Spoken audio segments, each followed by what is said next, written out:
Movie की शुरुआत में हम दो शॉपकीपर्स को लड़ते हुए देखते हैं और वहीं पर हम पहली बार देखते हैं हमारे सीरीज का मेन कैरेक्टर मोचियो को, और जिसे इनकरेज कर रही होती है उसकी बचपन की प्यारी दोस्त तमाको, जो कि इस मूवी की मेन फीमेल कैरेक्टर है। इसी के साथ हमें मोचियो बताता है कि असल में ये दोनों शॉपकीपर्स तमाको और उसके पिता हैं, जो कि इसलिए लड़ते रहते हैं क्योंकि इन दोनों की दुकान ही मोची बनाने के ऊपर होती है, इसलिए इनके बीच में अधिकतर कभी कभी कहासुनी हो जाती है। परंतु ऐसा मोचियो और तमाको के साथ नहीं है, क्योंकि वो बहुत ही अच्छे और गहरे दोस्त थे। इवन जब से उन्होंने जन्म लिया है, उन्होंने जन्म से लेकर अभी तक बहुत सारा समय एक दूसरे के साथ बिताया है, पर पिछले कुछ समय से उन्हें काम और स्टडी को लेकर समय नहीं मिल पा रहा है। इसलिए वो एक दूसरे के काम जल्दी खत्म कर रात में एक दूसरे के साथ कब फोन से बातें करते हैं और अपनी फीलिंग को शेयर करते हैं। फिर हमारा सीन मोचियो की यादों से निकलकर प्रेजेंट में आता है, जहाँ पर तमाको अपने दोस्तों के साथ बैठी हुई होती है। वहीं पर उसकी एक दोस्त आकर उससे कहती है, चलो क्यों ना हम सब मिलकर इस फेस्टिवल में हिस्सा लें। पर शुरुआत में तो तमाको के सारी दोस्त इस बात से मना कर रही होती हैं। फिर सब उस दोस्त की बात मान ही लेते हैं और इस फेस्टिवल में हिस्सा लेने के लिए हाँ कर देते हैं। और इन्हीं सारी बातों के बीच में तमाको अपने दोस्तों के पीछे के रसगुल्ले दबा रही होती हैं, और वह ऐसा इसलिए कर रही थी क्योंकि वो अलग अलग शेप के मोचियो बनाना चाहती है। फिर हमारा सीन शिफ्ट होकर मोचियो पर आता है, जहाँ पर हम देखते हैं कि मोचियो अपनी फिल्म मेकिंग की एडिटिंग कर रहा होता है, क्योंकि उसे फिल्म मेकर बनना है। परंतु मोचियो डिस्ट्रैक्ट हो जाता है। उसके बाद वो अपने ही द्वारा बनाए गए तमाको की चुपके से वीडियो को देखने लगता है, और वहीं हमें पता चलता है कि जो मोचियो है वो तमाको से बहुत प्यार करता है। फिर हमारा सीन शिफ्ट होता है और हम इधर तमाको और तमाको की दोस्तों को देखते हैं, जो कि बातें कर रही होती हैं कि आखिर उन्हें फ्यूचर में क्या क्या करना है, जैसे कि वो किससे मैरिज करना चाहती हैं, आखिर उनका फ्यूचर जॉब क्या है। पर तमाको का ना ही कोई फ्यूचर जॉब होता है और उसका मैरिज से रिगार्डिंग भी कोई ज़्यादा आइडिया नहीं होता है। और उसके बाद वो एक दूसरे को बाय कर चली जाती हैं। और इधर मोचियो भी अपने घर आ चुका है। फिर मोचियो अपने डेड को हाई करता है, पर उसके डेड उसको कोई जवाब नहीं देते। ऐसा लग रहा था कि इन दोनों के बीच में कोई अनबन चल रही है।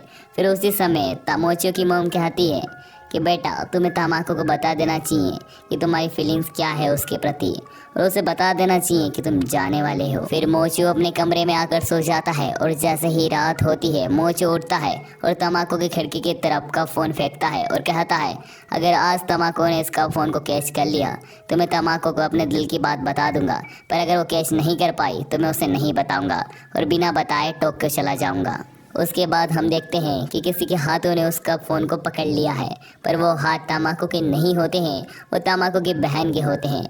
उसके बाद तमाको की बहन कहती है, मैं तो बस यहाँ पर पेंसिल लेने आई थी, पर इनका फ़ोन को आता हुआ देखकर मैंने उन्हें पकड़ लिया। फिर उसके बाद तमाको की बहन मोचियो को उसका फ़ोन लौटा देती है। फिर मोचियो डिनर के बाद हॉट स्प्रिंग बाथ लेने जा रहा होता है, जहाँ पर तमाको भी उसे दिख जाती है। उसके बाद वो तमाको को देखकर घबरा जाता है और अपने सारे सामान गिरा देता है। फिर तमाको मोचियो का सामान गिरा हुआ देखकर मोचियो की मदद करती है और सारा सामान उठाकर मोचियो के हाथ में रख देती है। फिर इस इंसिडेंट के बाद वो तीनों हॉट स्प्रिंग के अंदर चले जाते हैं, जहाँ पर तमाको फिर से अश्लील हरकतें करने लगती है। मतलब वो वहाँ की खड़ी हुई लड़कियों की आगे के चुंगू मुंगू देखकर कहती है, मैं अगली बार इतने बड़े मोचियो बनाऊंगी, और वो कहती हैं कि इसकी इतने बड़े आगे के चुंगू मुंगू हो कैसे गए। उसके बाद दिन शिफ्ट होता है और हम देखिए मोचियो तमाको को देख रहा है, और ये बात को तमाको की फ्रेंड भी नोटिस कर लेती है, पर वो स्टार्टिंग में इग्नोर करती है। पर ये इंसिडेंट जब दूसरी बार होता है तो मोचियो को रोक कर वो कहती है, हे तुम्हारी तमाको को लेकर कोई गंदी नज़र तो नहीं है ना। ये सारी बातें सुनने के बाद मोचियो कहता है, जैसा तुम समझ रही हो वैसा कुछ भी नहीं है।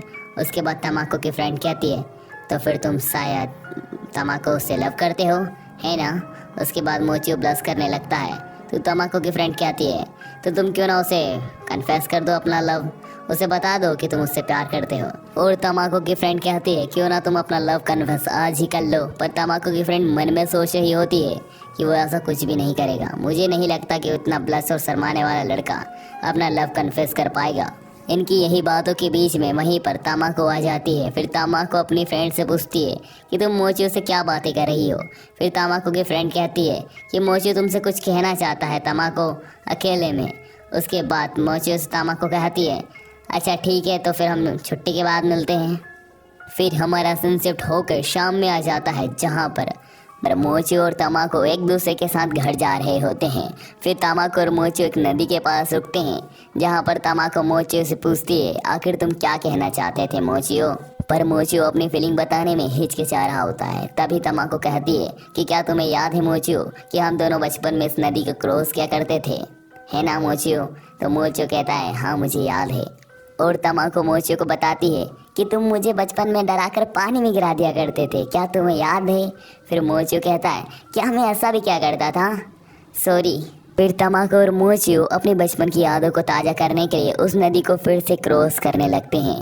पर तभी तमाको का पैर फिसल जाता है और वो नदी में गिरने ही वाली होती है कि मोचियो उसका हाथ पकड़कर उससे बचा लेता है और उससे कहता है कि तमाको तुम्हें जानना था ना कि मैं तुमसे क्या कहना चाहता हूँ। फिर मोचियो तमाको से कहता है कि वो उससे बहुत ज़्यादा प्यार करता है। यह बात सुनते से ही तमाको घबरा जाती है और वो पानी में गिर जाती है और वो इतनी घबराई हुई होती है कि वो भीगे ही कपड़े में अपने घर की तरफ भागने लगती है। इस घटना के बाद मोचियो अपने घर जाता है और वो बहुत रोता है और वो कहता है कि मैंने बहुत बड़ी गलती कर दी, मुझे तमाको को ये नहीं कहना चाहिए था, शायद उसे बहुत बुरा लगा है इस बात का। इस घटना के बाद तमाको अपने काम पर फोकस नहीं कर पा रही थी और यही नहीं, वो मोचियो से जितना हो सके दूर रहने की और छुप के रहने की कोशिश करने लगी थी। वो चाहती थी कि वो मोचियो से कभी ना मिले। पर तमाको की ये सारी हरकतें एक दिन तमाको की फ्रेंड मिदोरी नोटिस कर लेती है और वो कहती है, क्या हुआ तमाको, तुम ऐसी हरकतें क्यों कर रही हो। फिर तमाको बताती है मिदोरी को कि सारी बातें क्या क्या हुई हैं, कि कैसे मोचियो ने उसे प्रपोज किया, पर अब उसे पता नहीं है कि उसे मोचियो को क्या रिप्लाई देना है, इसलिए वो उससे छुपते रहती है क्योंकि तमाको और मोचियो बचपन से बहुत अच्छे दोस्त हैं। और साथ ही में तमाको ये भी बताती है कि मोचियो उसका बेस्ट फ्रेंड है। इवन इतना ही नहीं, वो दोनों एक दूसरे के साथ बचपन से रहे हैं, इसलिए उसे समझ नहीं आ रहा है कि उसे इसका जवाब क्या देना चाहिए। फिर मिदोरी कहती है कि ऐसे छुपने से क्या होगा तमाको, तुम्हें कोई ना कोई रिप्लाई तो देना ही होगा मोचियो को। और इसी बात के साथ हमारा सीन शिफ्ट होता है और हम देखते हैं मोचियो को जो कि घर जा रहा होता है क्योंकि शाम हो चुकी है। पर वो जैसे ही घर के पास पहुंचता है वो तमाको को रोता हुआ देखता है। और तमाको इसलिए रो रही थी क्योंकि तमाको के ग्रैंडफादर की कंडीशन काफ़ी ज़्यादा क्रिटिकल हो चुकी थी, इसलिए उन्हें हॉस्पिटल में भी एडमिट करना पड़ा था। पर अच्छी बात यह थी कि तमाको के दादाजी को कुछ हुआ नहीं। और जब मोचियो की फैमिली घर जाने वाली होती है तो मोचियो की मदर मोचियो से कहती है कि बेटा तुम और तमाको यहीं रुको हॉस्पिटल में और दादाजी का ख्याल रखो। फिर मोचियो तमाको के साथ वहीं रुक जाता है। फिर हमारा सीन शिफ्ट होता है और हम देखते हैं कि तमाको मोचियो का शुक्रिया अदा कर रही है कि वो उसकी मदद के लिए यहाँ रुका। फिर मोचियो कहता है, इसमें थैंक यू वाली क्या बात है, मुझे भी तुम्हारे दादाजी की फिक्र है तमाको। यह सुनने के बाद तमाको मन में ही डिसाइड कर लेती है कि वो कल ही मोचियो को उसका रिप्लाई दे देगी। फिर तमाको उसी दिन रात को मोचियो के घर जाकर मोचियो की मोम से वो का फ़ोन ले लेती है और वो कहती है कि मैं इसी का फ़ोन से मोचियो को उसके सवाल का जवाब दूंगी। फिर हम दूसरे दिन का सीन देखते हैं जहाँ पर तमाको मोचियो का इंतज़ार करते हुए अकेले क्लासरूम में बैठी हुई होती है और वो कहती है, आज मोचियो कुछ लेट हो गया है। फिर तमाको किसी को क्लासरूम में आते हुए देखती है और वो उसे मोचियो समझ रही होती है, पर वो मोचियो नहीं, असल में वो तमाको की फ्रेंड मिदोरी होती है। और वो तमाको से पूछती है कि क्या तमाको तुम मोचियो का इंतज़ार कर रही हो। फिर तमाको हाँ करती है कि वो मोचियो का इंतज़ार कर रही है। यह सुनने के बाद मिदोरी तमाको से कहती है कि मोचियो अब शायद कभी नहीं आएगा, उसने आते हुए मोचियो को स्टेशन जाते हुए देखा, शायद वो अपनी फिल्म मेकिंग के कोर्स के लिए टोक्यो जा रहा है। तमाको यह बात सुनते से ही तमाको सीधा प्लेटफॉर्म की तरफ भागने लगती है और वो कहती है, मैं मोचियो को अपने दिल की फीलिंग बताकर ही रहूंगी। फिर तमाको प्लेटफॉर्म पहुंचकर मोचियो को इधर उधर ढूंढने लगती है और वो चिल्लाती है, मोचियो। फिर मोचियो उसे सुन लेता है। फिर मोचियो से तमाको कहती है कि तुम्हें पता है ना टोक्यो बहुत दूर है और तुम मुझे छोड़कर जा रहे थे मोचियो।